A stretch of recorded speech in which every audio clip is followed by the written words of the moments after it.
Market में ना ज्यादातर एक ही टाइप का स्टफ आता रहता है। साड़ी में एक ही पैटर्न कुछ चुनिंदा कलर में आने लगता है। फिर आप अलग अलग शॉप पे जाओ लेकिन आपको सेम ही टाइप की साड़ी देखने को मिलती है और उसके बाद में आपके पास में सेम ही टाइप की साड़ियों का ढेर लग जाता है। इवन कलर भी कुछ चुनिंदा ही आते हैं तो सेम कलर की ही मल्टीपल साड़ी हो जाती हैं।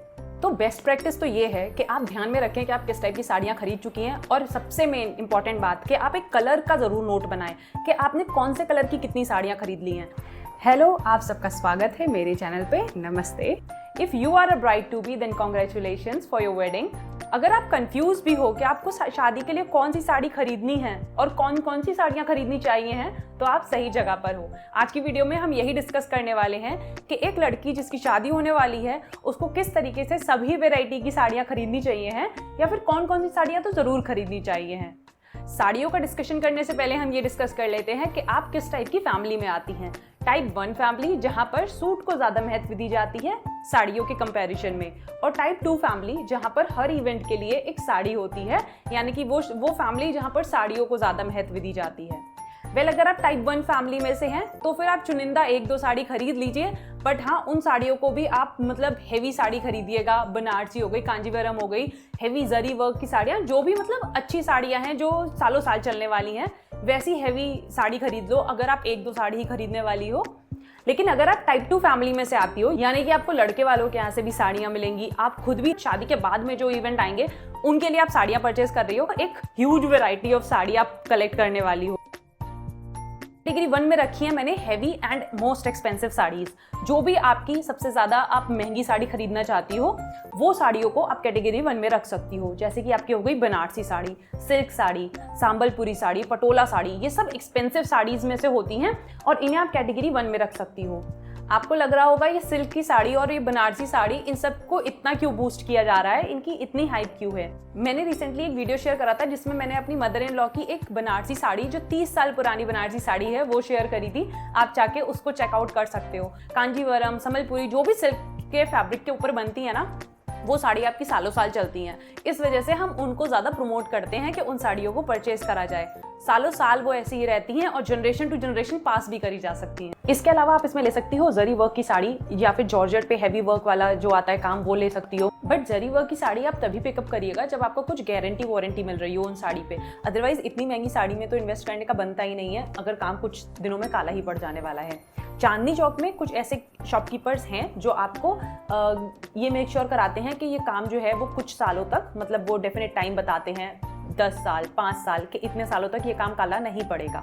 जरी वर्क का काम लहंगे पर भी होता है और वो सालों साल लहंगा चमकता रहता है, तो ऐसा नहीं है कि जरी वर्क का काम काला ही पड़ जाता है। बट फिर भी अगर आप एक महंगी साड़ी ले रही हो तो फिर आप ये मेक श्योर करो कि कुछ तो गारंटी वारंटी दे रहा हो शॉपकीपर, और फिर उस साड़ी की रिसीट जो है वो अपने पास संभाल के रखो आप। अदरवाइज वो बाद में मानेंगे ही नहीं कि आपने उनकी शॉप से साड़ी खरीदी हुई थी ना। हमारी नेक्स्ट कैटेगरी है जो हमारी सेकंड कैटेगरी है। इसमें आपको हैवी साड़ी लेनी है, बट उतनी हैवी नहीं जो कैटेगरी 1 में थी, मतलब उसी टाइप की साड़ी लेनी है। सिल्क हो गई, बनारसी हो गई अगेन, लेकिन आपने कैटेगरी 1 में जैसे बहुत महंगी साड़ियाँ रखी थी, कैटेगरी 2 में आपकी उससे कम महंगी रेंज की साड़ियाँ आएंगी, बट ऐसी ही साड़ियाँ होंगी जो आप मेन फंक्शंस में पहन सको।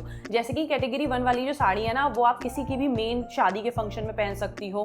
वैसे ही कैटेगरी 2 में भी जो साड़ियाँ आएंगी उसमें लेकिन सिर्फ सिल्क नहीं है, कैटेगरी 2 में आप बाकी की साड़ियाँ भी ऐड कर सकती हो। जैसे कि चिकनकारी की साड़ी, अब चिकनकारी की साड़ी आपको लेवेंडर कलर में भी मिलती है और ब्राइट कलर्स में भी मिलती है। अब ये आपके ऊपर है कि आपको लेनी कौन सी है। सिल्क वाली साड़ी में भी ना थोड़ी डिफरेंट कलर, जैसे कि आपने ब्राइट कलर्स ले लिए, पर्पल हो गया, पिंक हो गया, मजेंटा हो गया। इसके अलावा आपके पास में सिल्क में भी बहुत पिंकिश कलर हो गया, जैसे कि, और आपका लेमन कलर हो गया। इन सब में सिल्क होता है वो बहुत प्यारा लगता है। इस वाली रेंज में आप जॉर्जेट के ऊपर वर्क देख सकती हो, जैसे कि शिफॉन के ऊपर गोटा पट्टी वर्क देख सकती हो, जॉर्जेट के ऊपर आपका जरी वर्क देख सकती हो। बट जरी वर्क अगर हैवी होता है ना तो वो कैटेगरी 1 वाली रेंज में निकल जाता है, बट फिर भी थोड़ा बहुत जरी वर्क तो आप इस वाली रेंज में देख सकती हो। मतलब ये वो साड़ी है जो बहुत ज़्यादा हैवी भी नहीं है और बहुत ज़्यादा लाइट भी नहीं है। अगर किसी और की शादी में आपको, मतलब कोई दूर दराज का रिलेटिव है उसकी शादी में पहननी है तो आप इन साड़ियों को पहन सकती हो। ये इस टाइप की साड़ियाँ होती हैं। फिर इसी साड़ी में 2 कैटेगरी हैं, एक हो गई डार्क कलर में और हैवी वर्क में, और एक हो गई लाइट कलर में बट हैवी वर्क में। तो ये जो कैटेगरी है ना, इसमें आपको दोनों ब्लेंड रखनी है। इसके अलावा मार्केट में जब लेने जाओ ना तो नग जड़ी हुई साड़ियाँ बहुत अच्छी लगती हैं, लेने का मन करता है, और वो स्पेशली शादी की ही शॉपिंग के लिए होती हैं।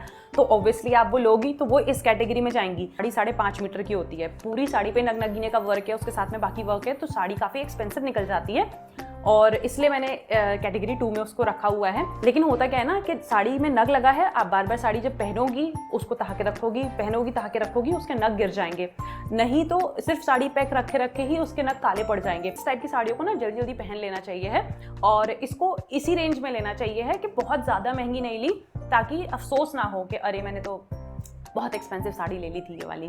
इसके अलावा हैवी पर्ल वर्क साड़ी आती है, तो आप पर्ल वर्क देख सकती हो। बाकी का जॉर्जेट पे और भी हैवी वर्क आता है, ज्यादा बारीक थ्रेड वर्क हुआ और ज्यादा हैवी काम हुआ, ये सब जॉर्जेट पे आता है क्योंकि हैवी हो जाती है साड़ी। और जॉर्जेट एक ऐसा मटेरियल है जो हैवी काम को भी अच्छे से कैरी कर लेता है, वो सब आप इसी कैटेगरी में रख सकती हो।